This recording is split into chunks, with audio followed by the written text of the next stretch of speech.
You're listening to the OKC-82 podcast with Brady Trantham and Madysson Morris. The best place for OKC Thunder basketball. A part of 107.7 The Franchise Podcast Network. What's up, everybody? Welcome to OKC-82 for the first time in what seems like 5 years. Yeah, but it's been over, is it 3 weeks, Madysson, or 4 weeks? So tomorrow is officially 3 weeks. Gosh, this has been so slow going. It has. It feels like it's been months. Yeah, obviously we didn't have a podcast for the Thunder and the Jazz because there was no game. Even though we did a post-game show, I dropped the ball and didn't think about letting Matt Burton, our producer, know, like, hey, maybe we should record this for the podcast purposes, because that didn't really seem important at the time. Yeah. And it's been it's been almost 3 weeks, and the podcast feed is just kind of, it's like, like in cartoons when someone opens up their wallet and a little moth flies out. Yeah. That's what it's looking like right now. And we love our listeners. We appreciate them. So I figured that we would just put some stuff out there, just some fun stuff, maybe some reflections on the Thunder this season. But Madysson, how goes quarantining for you? Because you're at home, not NATO. You're at home. Yeah, so I am here in Oklahoma City. I have a roommate, and so I thankfully have someone to hang out with every day. But yeah, quarantine has been very morose almost, just because I know a lot of people think, oh, that's great, get to sit inside and watch movies and do whatever you want all day. But after about 2 days, that gets really bored and really lonely, and I just don't like it. But it's fine. I still go on walks. I will occasionally go out and get some coffee, and that's pretty much it. But I've watched a lot of movies. I feel like I've officially caught up on sleep, and I have read some books. I've played some games, and I have gone to visit my family. So it's been chill, but like Brady said, it's wow, it's going by slow. Yeah, it's going by very slow. The first thing I thought of when, we started drawing lines in the sand of what's an essential business, what isn't. And thankfully, sports media, or just media in general, we're able to still do our jobs. The franchise is still able to be on air, which is a great thing. Yeah. But I was also kind of I think one of the first things that popped in my head, at least, was, is Starbucks an essential business? Because I don't know what Madysson's going to do if she can't get her strawberry ICE refresher with light water. Right? Am I right? Yes, exactly. Yes. Yeah, and so I have discovered something new. I've discovered an iced coffee with 3 pumps of vanilla and half. Thank you to my sister Meredith. I was about to say, is that Meredith's influence? Yes, it is, because I don't drink a lot of coffee, and she kind of got me hooked on that, and it's a lot cheaper than what I normally get. So, so thank goodness for that. But yeah, I'm with you, Brady. That's the first thing I thought about was, oh my gosh, am I going to be without Starbucks for a month? Because I will probably murder somebody. But the luxuries of life. That's the hard thing. I feel like such a brat for saying that, but honestly, no, I mean it's true. It's I think it goes without saying, there are more important things to worry about. There are more important things to be concerned with. And even though this is a sports podcast, we're not going to waste 10 minutes of your time to just go hey, we know we want basketball back, but there are other things out there that we need to be concerned with. That goes without saying. So, I guess indulge us when we complain about not being able to go to Starbucks and walk inside, or go just do normal things. But I will say, the one business who's been preparing for this moment forever, can you guess who it is? Sonic. Sonic's what? It's I know they just woke up and they're this is our time. Be this, we've been doing this all along. We told you, suckers, just leave them in the car. Don't let them come inside your restaurant. We should have listened. We should have listened to Sonic. That's our bad. Sonic. I went there yesterday. There is some good basketball news. Madysson, did you see that The Last Dance documentary is going to be released early? The one with Michael Jordan? Yeah, I'm really pumped about that, just because, first of all, I love a good sports doc, and I think that's been one that a lot of people have been looking forward to. It's been something they've been hyping up for a lot. So yeah, what they say, April 19th? Yeah. It was supposed to come. I think it was supposed to come out in June, if I'm not mistaken. And yeah, so it's going to be fun because pretty much everybody that's a sports fan, maybe not even a basketball fan, everybody who just likes sports is probably going to be watching it because there's nothing really else to do, obviously. And we're all going to be tweeting about it. So it's kind of going to feel like we're all watching the same game. And it's going to feel like kind of normal life at the same time. Like people are going to be bitching about like, why is this guy in this? Or like Jordan played against like guys working at grocery stores. Like LeBron's better, just stuff like that. So, I mean, that'll be fun. That'll be really fun. I'm excited for it. Just a good sports documentary. Like I love basketball, so I'm really excited about that. Obviously, I was not super keen on the sport of basketball yet when Michael Jordan was in his prime because I was just very, very young. You was a child. But I'm excited to watch it. Me too. It's normal. It sounds normal. So I'm excited for that. But yes. Oh man, it's so hard. Like I miss basketball so much, but kind of what you said earlier, that's kind of the first thing that I noticed, like within the first week of the season being postponed at this point was, man, I was tired because getting sleep and being able to sleep in on some days and going to sleep a little bit earlier, not having like the stress of got to go to practice the next morning or we got to go to a game and stay there for 12 hours, stuff like that. I'm just like, wow, I was extremely exhausted. Yeah, no, same here. And it's kind of weird because like I haven't been doing what a lot of people maybe think that is okay to do right now. Like we don't have anything to do, so I'm going to stay up all night and then just sleep all day. Like I've still been going to bed around like 10 o'clock, like 11 o'clock at night. Yeah. And then I'll wake up at like 8 o'clock, 9 o'clock in the morning. And like I had a full night of rest and then I don't have anything to do. So if I'm like tired later on, I can take a nap. Like I kid you not, I am so caught up on rest. Like I feel so much better. And but I haven't really been trying to like, I don't know, mess up my schedule too much with sleeping just because I think that's going to help a lot if I just like keep going to bed on time. So that's what I've been doing. Like I'm probably going to call it quits tonight at like 10:30. Yeah. Before we get to like the main point of the pod for this one, I'll just ask you this right off the bat. If let's just say the NBA is able to figure out a way where they can come back, how hard is it going to be for you, like personally, just to like just turn on a dime and just, okay, now it's time to go cover Thunder basketball again? It's there's going to be a part of me that's going to be like, I need to refresh. Like, who are these guys again? Like, what are their names? Like, what are their names? Who's what that do they guy? What do they sound like? I feel like the first time we're in a scrum with Billy Donovan, I might just give him a hug and just be like, I missed you so much. Hi, Billy. You represent so much more than what you just as a coach of the Thunder. You just represent normalcy in my job. So I'm just gonna hug you. I'm sorry. Like, hug it out, buddy. Don't ask questions. Yeah, I'm excited. If that were something to happen, or were be something to happen, that'd be so awesome. But yeah, it would definitely take a little bit of maybe like some time to readjust to all of that, just because I know 3 weeks is really not a long time, but what we've been saying, it seems like a lot longer. And so, yeah, we would definitely have to readjust. I kid you not, if I had to like show up to a game, whether they let us in or not, I don't know. But like if I had to show up to a game, you'd probably catch me yawning a million times because I'd be so out of whack and be like, oh, I don't even know like what the heck I'm doing right now. So yeah, it might take a little bit of time to like ease back into it, but I would love to ease back into that right now. That would be amazing. I miss work so much. I know. That's the thing about like what's kind of tricky about this. Now, all that being said, like there's health and safety and health concerns, of course, like before we even get into the conversation of the NBA coming back. But I just don't know how you can guarantee that the product would be good because you have to give the players like an amount of time to get back into game shape because like whenever one player gets hurt, no matter how good they are, like when they miss a significant amount of time, then they come back into the lineup. It takes them a few games just to be normal again because you can't replicate game reps. You can't replicate game speed. Even like you can sprint as much as you want to. You can be on the treadmill as much as you want to.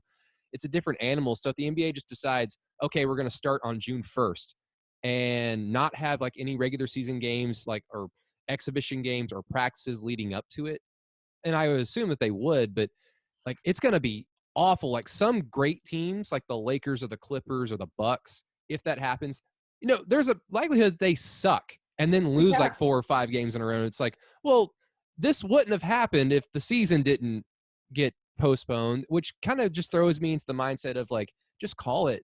Like there's no need. Like I don't know how you can guarantee that everybody is on the same page at the same level they would have been around this time, let alone the health concerns. And then not even having fans be able to come to the games. I think it's just too much just call it. No, I completely agree. And I've kind of changed my opinions throughout the past couple of weeks just on, yeah, like bring it back. I think that'd be great for these guys to get back into the swing of things. And then, yeah, that might mess up a little bit of it later on, but who cares? Like, these guys are professionals. They can do it. But now I've kind of come to the mindset of no, like it would be bad basketball for one. It would just be kind of all over the place because so many of them have actually gotten sick. They've been around people who have been sick. And so it'd kind of be like, so do you let guys like Marcus Smart and all of them come back in, even though they are cured, like they've been cleared and everything, but it's still weird saying like, hey, you actually had this. And like, I don't know. I think it would just be a mess. And so, yeah, probably no fans. I don't know if media would be allowed. It would just be so different that I'm like, how about we just all wrap this up, kind of get everybody back and healthy, back to feeling like they did before the season went to shambles and just restart it the next season. So give these guys some time to just get back into the swing of things, have like an opportunity go off and like keep working out, go enjoy your summer a little bit because everyone's been sequestered in the house. So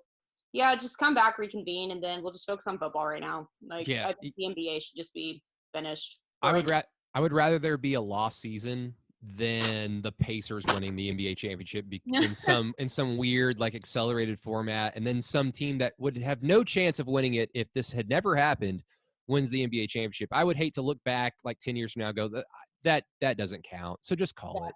So yeah, I feel like everybody would agree with that because if a team came out of nowhere and just destroyed like a good team like the Lakers, the Clippers, like any of those, that would just be like, okay, well, good for you guys, but I think it takes away from that team's like chance of actually like living in the glory of it because yeah, I mean, came back from this mass pandemic down the entire nation, and so coming back, I think it would just take away from it. So just wrap it up and like just go to off season and forget about this season. Like that sucks for these teams like that were doing really well before all of this went to mass chaos. But I mean, I think this season just needs to table and come back later.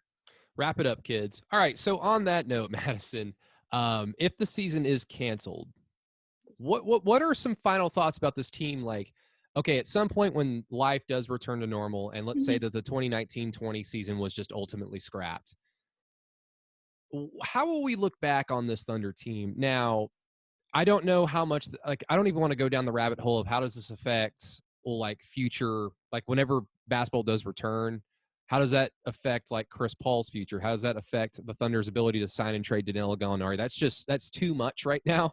Yeah. So let's just assume 10 years from now, like, so much has happened, or 5 years from now.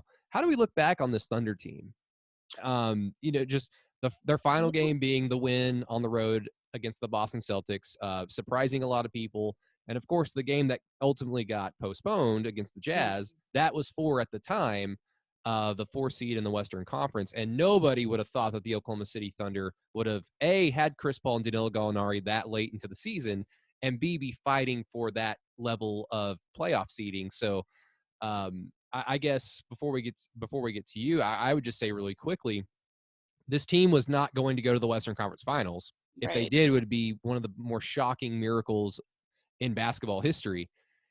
So in a weird way, if this is how the season ends, I think it's kind of a little beautiful ending for this Thunder team, because at some point they were going to get bounced. Yeah. And considering expectations from the offseason, considering the level of talent on the roster, I think if the last memory that I have of this team is that road win against the Celtics and all the emotion that happened with Chris Paul, Dennis Schroeder, and all the guys on the team, how much it meant to them. If that's how it ends, I think that's a beautiful ending. Yeah. I mean, I'm completely on board with you just because I think a lot of people, they were very skeptical of this team coming in just because it didn't have Russell Westbrook. It didn't have Paul George. It didn't have pretty much someone who Jeremy Grant. Yeah, Jeremy Grant is my favorite player. So yeah, it's just so much had changed for this Thunder team that I think at the very beginning of the season, people just were not on board with it. But obviously the Thunder is a big deal here in Oklahoma City. So Oklahomans, of course, were still going to be, excited to see what could happen. There was a lot of potential there, but no one was truly excited to see how far this team could go because they just didn't believe in them. And so, yeah, I mean, with this pretty much being like, I highly doubt the NBA will come up. Obviously, what do I know? But if this is how this Thunder season is going to end with this team and the guys that Oklahoma City got to watch all season long, I think Thunder fans should be pretty pleased with it because we already talked about this way before the coronavirus started becoming a hot topic. but this team has already exceeded a lot of expectations. They were super exciting for people to eventually start piling into Chesapeake after a while and start watching. And they just had little hidden gems every single game. I mean, Nerlens Noel would have a big game. Danilo Gallinari would have a big game. It wasn't just, oh, Russell Westbrook and Paul George had a great game. Like, obviously, they're going to. They did every time. So it's like every single person on this team kind of had a little highlight throughout the entire season. And so I think Thunder fans should be pleased because obviously what Brady said, they're not going to conference finals. They're not, they're not competing for an NBA title, but they were fun. Like, they gave everybody a show. They were exciting to keep up with, even off the court. And I mean, they did great things in the community. They did great things on the court together. They had a chemistry. And so I think people should just be pleased that, hey, we got to watch good basketball here in Oklahoma City. Obviously, like, it didn't work out for anyone this season because of the pandemic, but hey, at least we had a fun team with good guys and people who represented this community really well. So yeah, I mean, I'm overall very pleased with how they did. And if that last we saw of this team, yeah, like, they did great. It was fun. Yeah, and like, that's not to say that if the season kind of went along like normal and the Thunder eventually just get beat in the first or the second round. I mean, I don't know. Depending on the matchup, maybe the second round.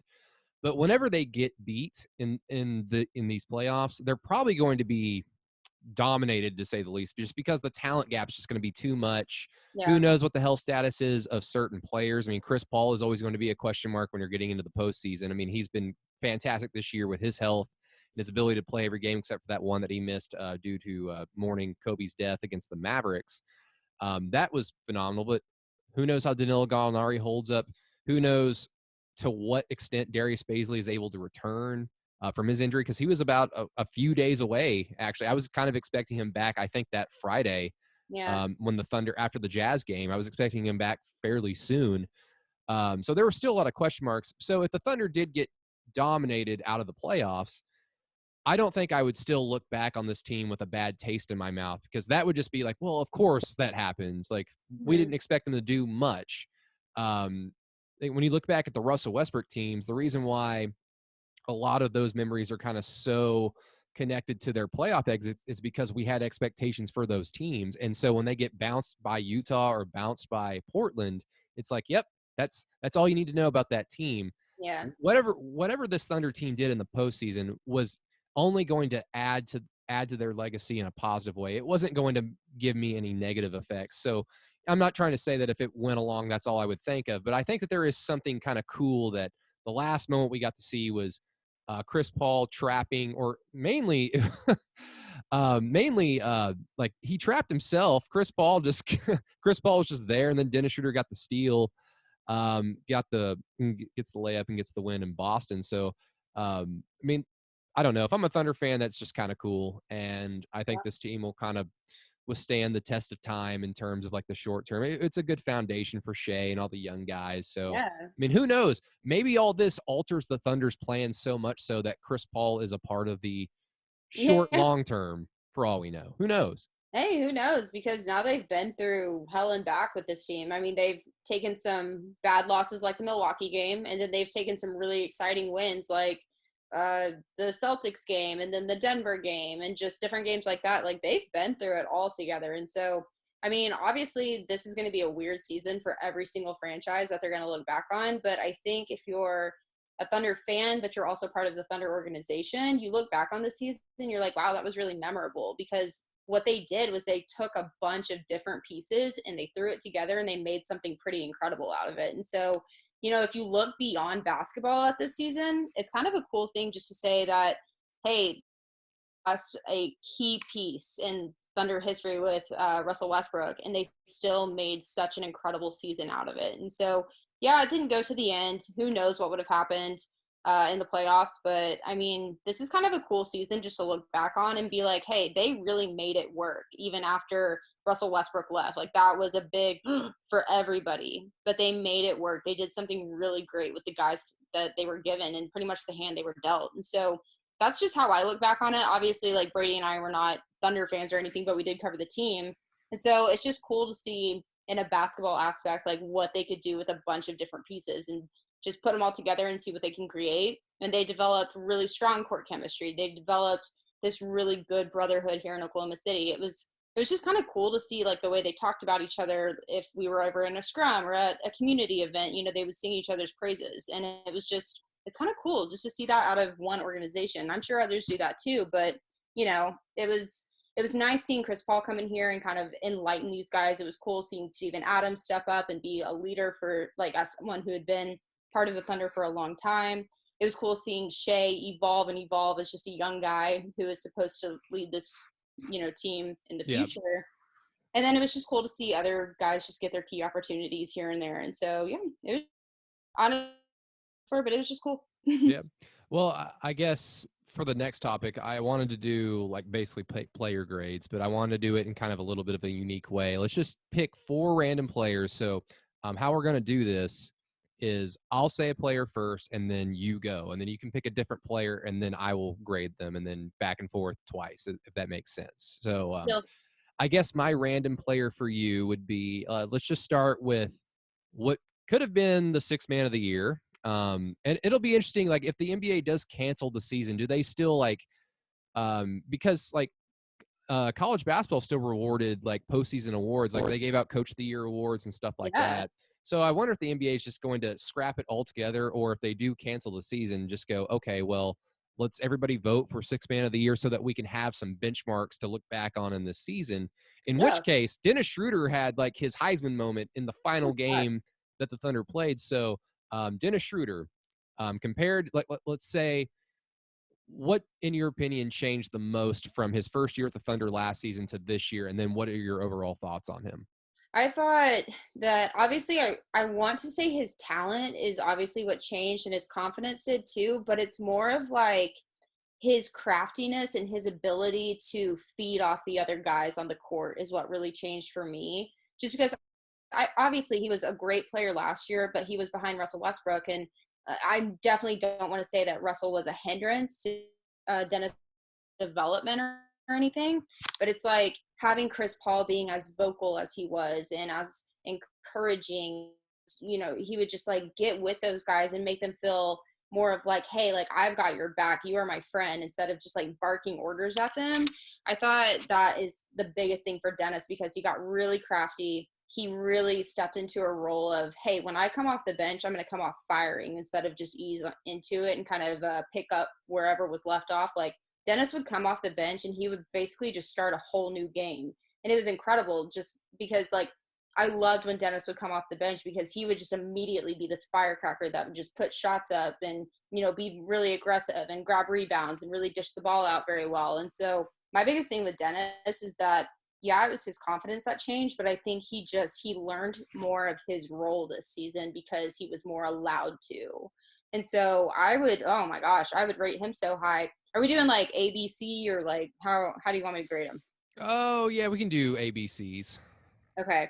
I would give Dennis a solid like B plus almost in this, just because like there were just like a few games throughout the season where I feel like Dennis obviously had a little bit of a dip and he was a little hot-headed at times. And so I think there were so many opportunities he could have taken, but I think he just got in his own head a little bit because he has, kind of like a court temper. Not saying that he's like a bad-tempered person, but, everyone kind of has like a court temper where they lose their cool and they're not able to really execute what you need to. And so I think Dennis, he still has like that tendency to get in his head a little bit, but he was heads and shoulders above where he was last season, in my opinion, as part of the Thunder.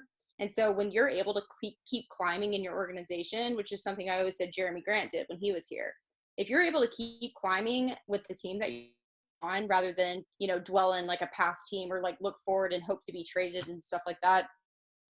And I mean, that says so much about you. And so I really think Dennis, he took on his role this season. He took it seriously and he did a great job. Yeah, not like if the Thunder were going to do anything, if they were going to make a dent in the playoffs, they would have to have had Dennis Schroeder not have a bad game. Basically, like he didn't really ever have bad games, but the dips that you were talking about, we got so accustomed to him like scoring damn near 20 points a game, so that those games where he was scoring 11 to 13 points and the Thunder would lose those games, it was always something kind of easy to like point to. It's like, well, I mean, that's why a big part of their scoring punch just didn't show up and have a good game tonight. Yeah. So if the Thunder were going to get out of the first round, Dennis Schroeder was going to have a heavy hand in that. And if we got to ultimately see that, I think that's where, like, I agree with the B plus, because I was waiting for, like, to give him an A, like, he would have to do something in the playoffs consistently. Yeah. And that's always the question mark with Dennis, because he's so streaky. But this year he's been anything but streaky, because those dips have been few and far between. But I'll agree with the B plus. So Yeah. who is your player now? My random player I'm going to throw out there is, let's do Abdul Nader. Oh, oh gosh. You threw me a curveball. Gosh, Abdul Nader. I think the most telling thing about Abdul Nader this year is when Darius Bazley gets hurt, and I don't have it off the top of my head how often he played or how many minutes he played in a reserve role to when Darius was out, because it was either him or Hami, and sometimes it was both of them on the floor at the same time with Terrence Ferguson. You know, Billy just threw out a lot of weird lineups. That's what he does. That's what smart coaches do when they're short, uh, dependable rotational guy. You just got to see what works, basically. The Thunder's defense didn't fall off the map because Darius Bazley was hurt, but there was a significant drop. The Thunder were still winning games because their offense is pretty damn good, but their defense was really starting to hemorrhage a lot of points. Not necessarily like big time points, not necessarily like in like a bad half here or a bad game there, but just slowly but surely it was starting to just grow and grow and grow and grow.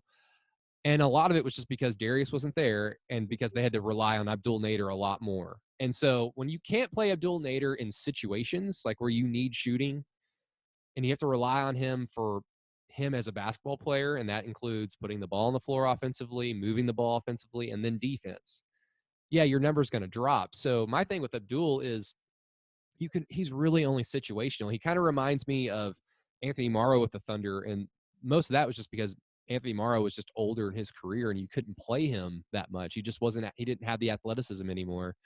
So, I mean, I hate to say it, but I mean, Abdul Nader, like D plus, C minus, just something around there, because never really put together a few good games in a row when he had the opportunities to, and he's just too much of a liability on defense. So I never looked at him as a part of the future moving forward. I always looked at him as they'll either just let him walk when the contract goes up, or they'll throw him in as a trade asset because other teams love shooting and he's appealing in that respect. So, nothing really to write home about with Abdul Nader.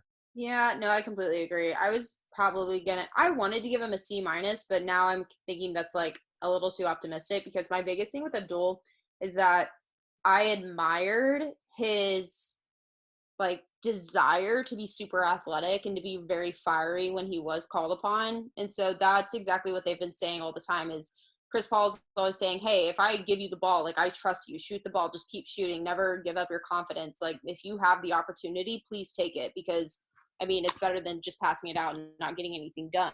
Yeah. And so that's what I liked about Abdul Nader is when he would come in, he would have these spurts where he would just like really drive in. He was fearless and he just wanted to, put those points on the board. He wanted to be the guy to do it. And I like that.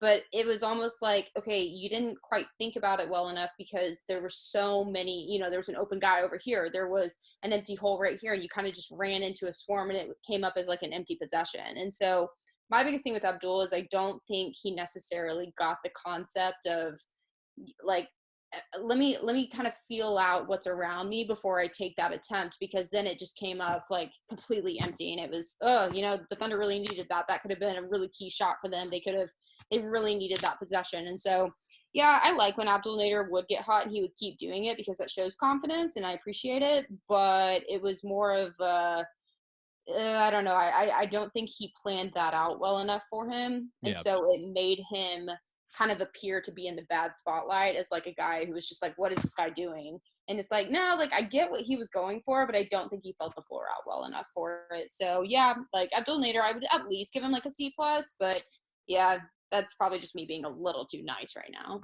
Fair enough. Sorry, Abdul. May have been a friend of the pod if the season kept going, but yeah. Who you got next? Or is it my turn? Oh, wait, it's your turn. It's my turn, yes. Okay, so let us say, well, we did a big player, we did a small player, so let's do a big player, Danilo Gallinari. Ooh, I would give Danilo Gallinari an A minus.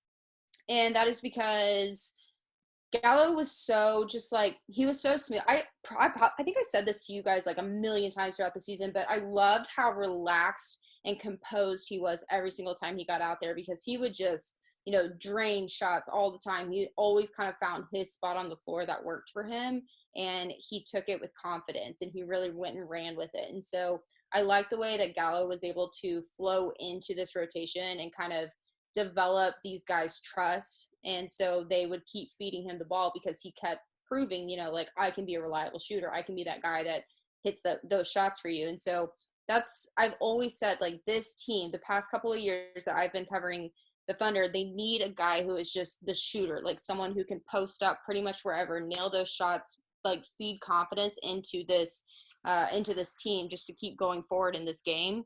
And that's exactly what Gallo did for this team. Like, I really felt like he continually proved, like, hey, I'm the guy. Like, I got this. I am going to ensure confidence in you guys, even if we're down. Like, just keep feeding me the ball. I'm going to make the shot. And so I really liked his offense, and that was my biggest thing for Gallo. And just, I mean, he's a cool dude. He would always just remain very composed on the court, and I think that's so great, especially if you are being a guy that shoots a lot. And so Gallo really receives an A- for me. And I mean, there's always room for improvement for him. And I mean, there's still different games here and there that, Gallo would just be, but he always was kind of a high scoring machine. He was always present when he was there. So he would just get an A- for me, just because I thought he put forth a lot of effort, and he did it very professionally and just consistently. Yeah, the thing with Gallo is always going to be like whenever his defensive liability showed up, and that was going to show up in the postseason. But the biggest thing with him was like we know the opponent is going to exploit him in some way, but you have to just do so much on the other end, whether it be offensively or just not hemorrhage points so much on defense, that they can no longer really go to it consistently. Like when Melo was here, that's all the Jazz would do. They would pinpoint Melo and go after him because he could do nothing. He couldn't move. He couldn't move laterally. He couldn't bend over. He couldn't do anything. So the thing with Gallo is like, yeah, that's probably going to be the first thing that the opponent starts to exploit, and that's what keeps him from being an A+. But if he goes into the postseason and just lights it up from deep and is able to play, the amount of time that he's, been able to play, 25 plus minutes a game, 30 plus minutes a game. If he's able to do that, then he gets an A+. But yeah, I mean, A- just because we don't get to see a postseason. Gallo, more times than not, is the Thunder's best half-court offensive player, and it's not even close. I mean, even more than Shea, who's leading the team in scoring. Like, Gallo is just so. If he's open and Chris Paul found him, he was draining that shot. It was just incredible. So yeah, no, for sure. I'm going to give you, it's kind of still a big player, but I kind of just wanted to talk about him. So I was going to give you Steven Adams. it's a good one to go to, just because, man, his highs were really good this season. His lows were really, really bad. But I think that that's just kind of the reality with Steven Adams. I think going back to the 2016 Western Conference Finals, he'd been in the league for 2 years, and he played exceptionally well. He's not a floor-stretching center by any means offensively, but he's kind of a floor-stretching center in that if he gets switched onto a guard, he's athletic enough that you can live with that matchup.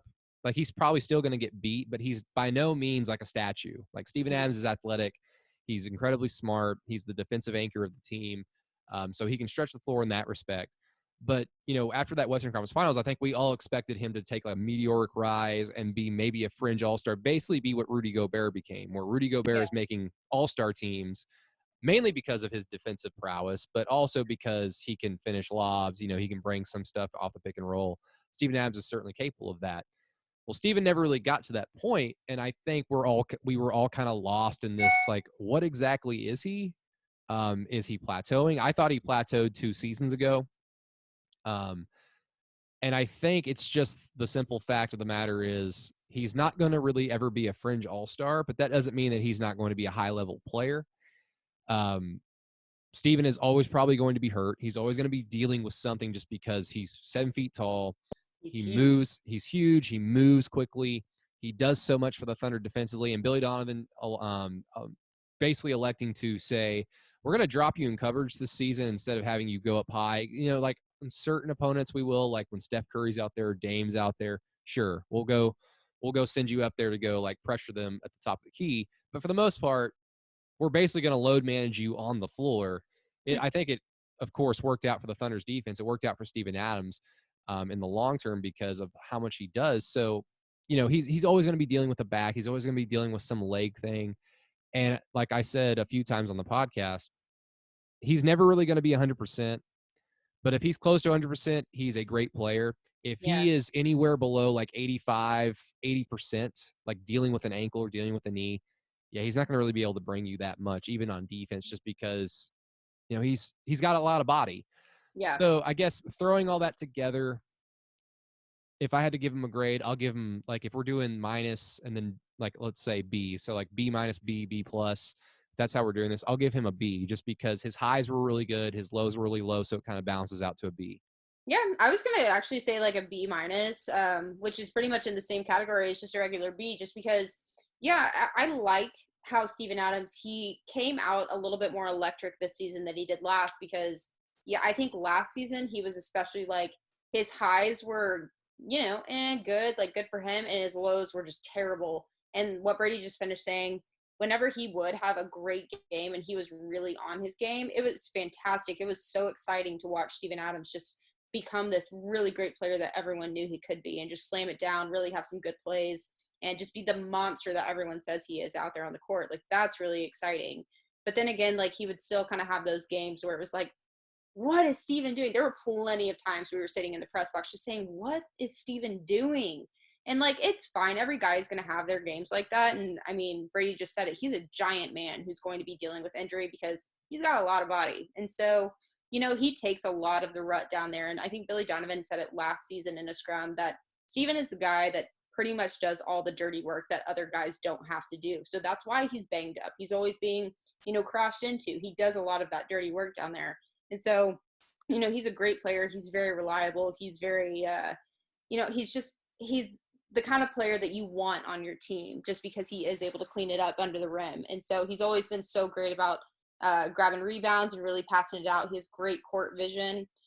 It's just, I want to see Steven Adams, and I mean, this is no knock in his talent whatsoever, but I want to see Steven Adams kind of live up to how he kind of used to be back in, I don't even know. It was when I first started covering the team. I just remember thinking like, man, this guy's so good. He's so dominant. And then he just slowly has been like dipping a little bit, but obviously dealing with bad knees and bad ankles and all that jazz is going to get to you. But yeah, so I would give Steven Adams just a B minus, which is still a great grade for him just because he's such a great player. He's loved on this team. He's loved in this community and as a part of this franchise. And so Steven Adams still a great player. He just is always going to have to deal with being a little banged up, and that's okay. What a shame. Well, I mean, having a pandemic hit and then postpone the season for an extended period of time ultimately could end up canceling it. I mean, that will help out Steven Adams because he'll get plenty of rest. He's probably like, oh, thank goodness. Yeah, no. And this will be something that we can talk about on another podcast. But how does this affect Billy Donovan? Like, I just want to throw that out there, for us to kind of think about, for the listeners to think about, because this was his contract year. I mean, I expected Billy to get a contract extension, but I mean, what does this do? Like, so much can change, and we can't really predict any of it. So let's talk about it on a future segment. But Madysson, the other fun thing I wanted us to do was just to basically ask each other like 3 silly questions, just any random questions. Maybe, I don't know, because our listeners and people on Twitter and people that listen to the franchise, they know us, but they only know like a certain part of us because like we bring them Thunder coverage. Cool. Yeah. So I just want to give both of us an opportunity to maybe like show off other things about us, because it's not just basketball. But Right. Having said that, I will go first. Okay. Having said all that, I'm basically just going to ask you a basketball question. Sweet. Of the let's see. It's just a silly, stupid, general, like not even thinking hard question. But what is, if you had to pick one moment out just to repeat in your head, if you had to go back in time, like to this season, like covering the Thunder, whether it be like talking to a player or just doing coverage stupid shit with us, you or me or me and the rest of the gang, what's the one moment that you think fondly of this season? Ooh, gosh, it's so funny because I A, have the worst memory ever, and B, feel like it was 5 years ago. So I'm like searching the archives of my brain. Um, I really would say that when we were doing all of those like funny videos with Connor Ayubi, who's no longer with us because he's in Australia. Yeah, which prayers Um, for Connor. Like, he's in a different country, and I he's in didn't a even think about that. he's in a part of the world that's affected by it, in the same level that we are starting to get to now. So I hope Connor's okay. Ugh, love Connor. I would say that I really enjoyed we started like, making funny videos with like turtlenecks and we always had Connor along, and then obviously Ryan and Christine came in and stuff like that. So I guess like I'm doing a bad job of pinpointing just one little moment, but I will say that I loved when we were really hot with like all the turtlenecks and like guys were wearing turtlenecks, and so that was like always so fun to just kind of like pick that out and make fun and like funny videos with stuff like that. Yeah. And then I loved all of the community events that you and I got to go to kind of at the start of the season, because people kept talking about like, hey, like this season is going to be fun, and guys were kind of getting hyped up, and like it had already started, but it was still very new and everything was kind of like all over the place still, but we were going to different like little schools and doing just different events here and there, and like the swings with Lou Dort, and just I love doing stuff like that because it's like you're still in the whole basketball environment, but you're like doing something a little different and you get to use your creativity with it. And so Yeah. I loved stuff like that. And so that whole like era of this season, like I don't even know how to say that correctly. It's all good. That was probably my favorite. I thought it was fun. It was fun. I miss it already. I miss it too. Okay, my second question. You need to explain to people that listen to the podcast but maybe don't listen to the franchise, whenever the Russian thing comes up, I need you to explain why certain people think that you're from Russia or that you're a spy. So go. So I don't know what like initially started this, but I know that we were talking about like a movie or a song or something on our Thunder Insider show that like everybody, oh, I know, the BC Clark the BC Clark jingle. Yes, the BC Clark jingle is what started all, because I had never heard it, and I've lived in Oklahoma my entire life, and like I had never heard the BC Clark jingle. I had no idea what that was about, and they were playing it as like kind of a funny little bumper music coming back from a segment on the Thunder Insider show that we do on Saturday. And I was like, I don't know what this is. And Jerry and John were like, how do you not know what this is? Every person knows what this is, like everyone.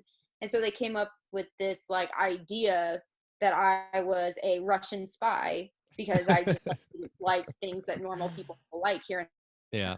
And I also don't like ice cream. I don't like cake. I don't drink soda. You recently didn't like coffee. Yeah, it's true. I didn't like coffee. And so they were like, you're not American then, because I didn't like any of this stuff that normal people like. And so I don't like donuts. And that was another thing. Jerry always brought donuts, and he would like make fun of me because I just don't like donuts. And so he came up with this idea that I was a Russian spy, and he named me Natasha. And so I kind of went along with it because now people like actually think I'm Russian, and it's kind of because I'm not at all. I don't have any cool nationality. So, and that's how Madysson became a Russian spy named Natasha. There you go. And it actually got put on in spotlight tonight with you going pretty far in Chisholm and Sam's like franchise deathmatch bracket. Like did you make the Final Four? I did. I beat out by Gabe finals, but I was in the singles, and then I thought I would make it. They had me getting killed by Dylan Buckingham from KFOR. I don't know about that one. Come on now. First of all, they had me beating Jesse Stone, which that shocked me. I figured they would be like, oh yeah, Jesse's kind of a ninja. She would have killed me. But it's like, if I'm gonna get by Jesse, then surely I get by Dylan. But whatever. I think I'm on with them tomorrow, so I'll complain about it then. So. Nice. There you go. for my final question, Madison, do you prefer Portland Myers-Leonard or South Beach Myers-Leonard? South Beach. And why? I don't even have to think about it because he's tanner. And Oh. he wears more shirtless, or not shirtless. He wears more sleeveless shirts, and so I can see those guns. Oh, yeah. So definitely South Beach Myers-Leonard. And hey, Portland Myers-Leonard was good too because he wore like flannel and like tight jeans and boots, and it kind of like it was hot. But now he goes shirtless because he's in Miami. So I'm like, this is a win-win. Okay, so, well, bonus South question. Beach. My bonus question then: when was the first moment where you realized, like, when you saw Myers-Leonard and thought, "That's my husband"? So I was watching a Trailblazers game. I think it was my first season covering the Thunder, and the Blazers came to Oklahoma City. Holy smokes, that guy is extremely attractive. And yeah, it was love at first sight. Maybe someday. Maybe someday. You know, never stop dreaming, kids. If I have to preach anything that sticks with anyone on this podcast right now, it's never stop dreaming. We'll call it that one then. All right, Madison, here we go. Okay, my first question for Brady is so you are in quarantine right now, as is everybody else. What is one activity that you've been doing that people may not guess about you, like that you'd be interested in? Oh man. I'm doing like all the normal stuff. Like I'm trying to be active. Working out as much as I can, playing guitar when I'm bored. So I earlier today I like looked up like YouTube videos on like learning how to play piano. My parents have a piano. Ugh. And I used to have a keyboard. It's actually in my old room. I'm in my parents' house. They have a bigger house, and I basically turned everything off in my apartment, took everything out of it that I needed. And so all the bills at my apartment are much cheaper than if I was staying there. And also, I just don't want to be by myself right now. I want to have people to talk to. So I just went and crashed at my parents' house. So I'm going to try and learn how to play piano because I always told myself that I'd learn how to play, and now there's really no excuses. We can't fucking do anything. So can't go anywhere. So might as well try to learn how to play piano or maybe learn a different language. I don't know. Like we have plenty of time. Like I'm reading a bunch of books. I got a bunch of audiobooks. I've got a bunch of hardcover books that I bought. So boring stuff. Like I'm not that interesting. Yeah. I mean, honestly, if I had a piano, I would totally learn how to play it. That's my dream, to learn how to play piano. So I'm super jealous you have that. Keyboards aren't that expensive, so if you really want to learn, like just I guess go get one. Keyboard. Okay, my second question for you is if you could go back to because obviously everybody knows Brady is an OU fan. If you could go back to any OU football game that you actually attended in person, what was the most memorable one and why? Oh, I think the easy answer would be the 08 OU Tech game when they were ranked number 2 and they came to Norman and OU kicked their ass, and the jump around game, everybody dance. That was obviously fun. In a weird way, the most fun I've ever had at a game, and I'm really sorry, but it was 2010 OU OSU in Stillwater. And it was because of the end. Like OU threw like an 80-yard pass to James Hanna. And there was like 3 or 4 minutes left in the game. It was an 80-yard pass. He scores a touchdown to go up 41-35. And then all the OSU fans started like leaving the stadium. I almost said the arena. They started leaving the stadium. Well, then OU kicks off, and then OSU returns the kick, 100 yards to tie it back at 41. And then you could just see all these legions of orange-clad people just running back to their seats. And I was just nervous as hell, and it was freezing cold. And I'm like, oh, God, there's no way in hell Landry Jones is going to lead like a 2-minute drill, drive to win the game. And then 2 plays later, he throws another 80-yard pass. Like it was just a 10-yard pass that turned into a 70-yard run. And that was probably the most fun I've had at a game, just because I was hugging strangers. Like I just like I was in the OU section, and like anybody wearing red, I just like hugged and just high-fived everybody. So that's probably the most fun that I had. Nice. That's fun. I'm sorry, I didn't want to pick an OSU game. Oh no, it's fine. It's fine. Like I completely understand. Okay, my final question for Brady is, okay, So when I start this question, it's going to sound cliche, but just like hear me out.